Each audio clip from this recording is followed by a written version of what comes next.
In Colombia, a criminal kingpin is having a good time with a lady in a jacuzzi when suddenly, a quick shot from a sniper kills him right there in the water. Meanwhile in Virginia, a former Marine is spending the evening in a motel while heavily drinking. After looking at some pictures of his old squad and remembering how many of them aren't around anymore, not to mention the PTSD left behind by war, he decides to end things for himself. Days later, a funeral is thrown in his honor. Master Sergeant Brandon, a former member of the late Marine squad, grieves for his old friend and expresses bafflement at his choices, wondering how a legend could end up like that. His friend Major Miller reminds him that their job can take a toll on a soldier's mind, making Brandon wonder if that's ever going to happen to him too. Miller also has a new mission for Brandon in Colombia to help the DEA with an important case. Brandon refuses because he has his grief to deal with, but Miller ignores him and just makes him take the car that is already there waiting for him to take him to the agency's private jet. Hours later, Brandon arrives in Bogota, and the driver that picks him up can't stop fanboying over him because Brandon is well known for his amazing career as an elite sniper. Once they reach the National Police headquarters, Brandon meets Santiago, the officer that has been assigned as his observer, and Captain Garza, the police leader that works as a link between the Colombian cops and the American DEA. Lastly, there's Master Gunnery Sergeant Beckett, who also happens to be Brandon's father. Although they're very happy to see each other again after a while, father and son still refer to each other using their rank for the sake of keeping professionalism. The meeting begins and Brandon learns his target is Morales, the boss of the cartel in Colombia. His empire controls 60% of the contraband routes that go to the US border and specializes in recruiting children from the street to raise them into being his thugs. His network is impossible to trace and nobody has seen him in 10 years, but now he's returned, and they know this because in the last few days, all of Morales' rivals have shown up dead, like the man in the jacuzzi. The difficulty of that shot indicates this sniper is ex-military and Morales must have hired him to get rid of the competition. Recent intel indicates that Morales will be on his farm soon and the agents want to have Brandon as backup while they raid the place, but Brandon turns them down because he doesn't like babysitting. An argument ensues that is suddenly interrupted by Agent Kate from the DEA, who is furious because they started the meeting earlier without her and this is her operation. She's brought all the information about the farm for them to study and wants to know if Brandon will take the mission seriously. Brandon admits he hates this kind of assignment but he promises to do as he's told.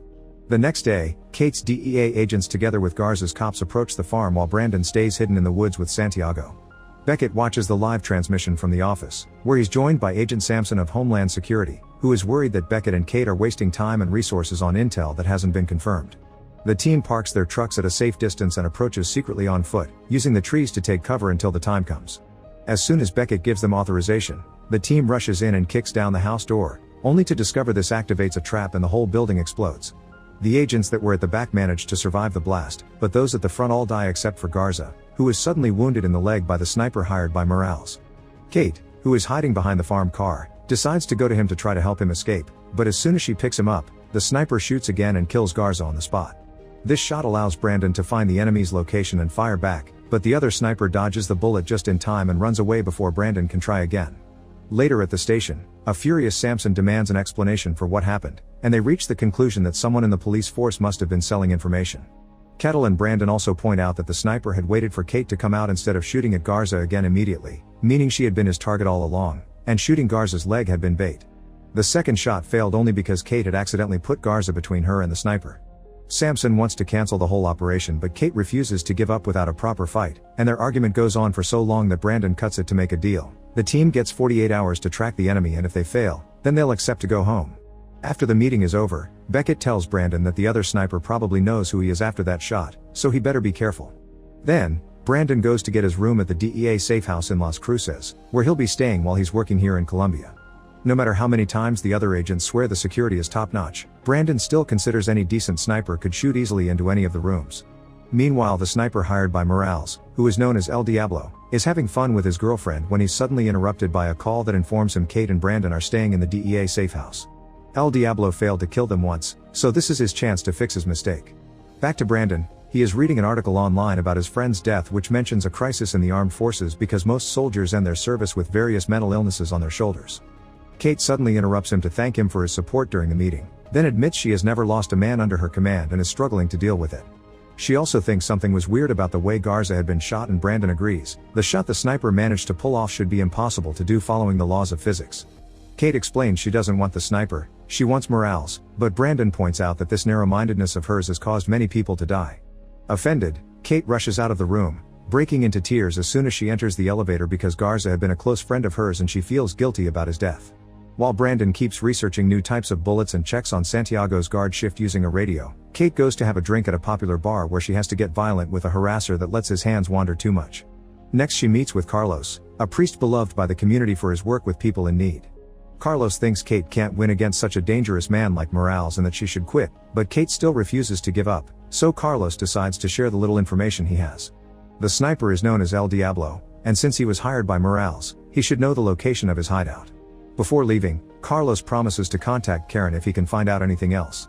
Back at the safe house, Santiago urgently calls Brandon when he finally notices something dangerous, so Brandon rushes to the roof with his own weapon. Santiago is correct, there's a sniper hidden in the distance, and now Brandon and El Diablo are patiently waiting to see who shoots first.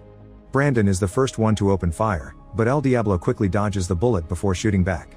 As he jumps out of the way and hides behind a wall, Brandon decides to stay there for a while, hopefully making El Diablo believe he's dead. The next morning, the team retrieves the bullet and contacts Miller on a video call to get his expertise on the subject. This is a smart bullet that comes with laser guide technology, allowing you to control its trajectory. There's a chance El Diablo isn't former army after all, or not even a good shot at all, the bullets are just doing the work for him. Miller also points out this safe house isn't very safe, validating Brandon's feelings. Samson finishes the meeting after promising to find a decent shelter by contacting the CIA. Meanwhile Morales is in his safe house playing games with his boys, although he teaches them to fight for what it's theirs without being afraid, using a very tough kind of love that makes many of them fear him more than actually respect him. Afterward, Morales goes to his office intending to call El Diablo, only to find him already there on his chair. El Diablo wants to be paid for all the competitors he's killed, but Morales refuses because he didn't kill Kate or Brandon too to complete the job and kicks El Diablo out of his house, claiming he doesn't really need him. The next morning, Kate and Brandon are going to a new safe house by car when Kate receives a call from Carlos, who has discovered El Diablo has a girlfriend. He texts Kate her address but also asks her to be careful because Morales' men control the neighborhood. After hanging up, Kate tells Brandon that she's realized he isn't interested in the operation itself, he only wants to find the sniper because his bullets are better than his skills.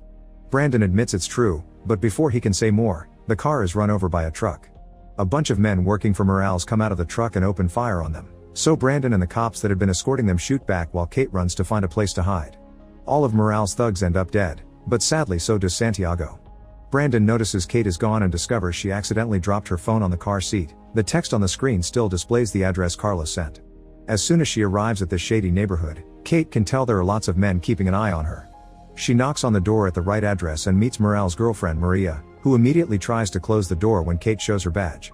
Kate tries to stop her, but this gets the attention of all the thugs that now are surrounding her, and Maria pushes her back so that Morales' men can capture Kate.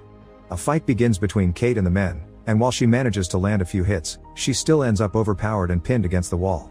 When the thugs begin getting in line to take advantage of her, Brandon shows up and begins shooting them. A bunch of them fall dead, although one manages to escape on a stolen bike and Karen manages to capture the last one. When she's about to knock him out though, Maria makes her let go of him by threatening her with a firearm. Luckily Brandon surprises Maria from behind and the distraction allows Kate to disarm her. She also takes Maria's locket from her neck, which has a picture of her with El Diablo inside. Brandon sends a photo of it to his father so they can run it through the database with face recognition software. Brando also tells him they were ambushed earlier, meaning someone is still spying on them. Until they find out who, he and Kate will be hiding somewhere else instead of the assigned shelter without even telling Beckett the address. At the station, Samson is getting tense about this whole situation and tries to accuse Beckett of giving his son too much power over the operation, but Beckett ignores him. Kate decides to take Brandon to her old neighborhood so that Carlos can hide them for a while. The priest isn't surprised to hear Morales has moles in the police because he's friends with many powerful people, not to mention all the small criminals that look up to him. Kate realizes that messing with Morales' network may cause him to come out from his hideout, and Carlos accepts to share some names he knows of. During the following couple of days, lots of bodies begin appearing all over town belonging to various men that work for Morales, including his banker. This is all the work of Brandon, who has been killing every name Carlos could provide. Miller calls Beckett to tell him Brandon is out of control, but Beckett doesn't know how to find his son. One evening, Carlos offers Brandon a friendly ear and gets to hear about the Marine that died before this all started. Brando continues to be worried about the same happening to him, so Carlos explains that the only way to avoid such a death is to forgive yourself for the moral damage you've caused. In the meantime, Morales finally leaves his hideout, but only to look for El Diablo at Maria's place. He's sick of losing men, thus he pays El Diablo all the money he owed him in one go and promises much more if he stops Brandon. Sometime later, Samson and Beckett call Miller to update him on the information they've found about El Diablo. His real name is Enrique, and he's an ex-sniper defense. He arrived in Colombia from Venezuela 9 months ago, but they lost track of him after he crossed the border. Samson wants Miller to take Brandon and Kate out of the operation, but Miller disagrees, pointing out they're doing more for the mission now than anybody else. Meanwhile, El Diablo pays off a guy in the neighborhood to tell him where Kate and Brandon are hiding. This is how he learns all about Father Carlos. Later in the evening, Kate receives a mysterious message from Carlos telling her to meet him at the plaza at 10 p.m., but when she tries to call him, Carlos won't answer. It's obviously some kind of trap, so Kate and Brandon sneak into a building in front of the plaza and wait for some indication that El Diablo may be around. A few hours later, a truck parks by the park, and Kate recognizes the guys coming out of it as the thugs from Maria's neighborhood. These men do something mysterious behind the truck before leaving again, and once the vehicle has been moved, Kate and Brandon are shocked to discover Carlos has been tied to a park tree. Kate wants to go and rescue him, but Brandon stops her before she goes out, reminding her this is El Diablo baiting her. Brandon decides to save Carlos by shooting the rope, but his shot only manages to graze it and show El Diablo their location.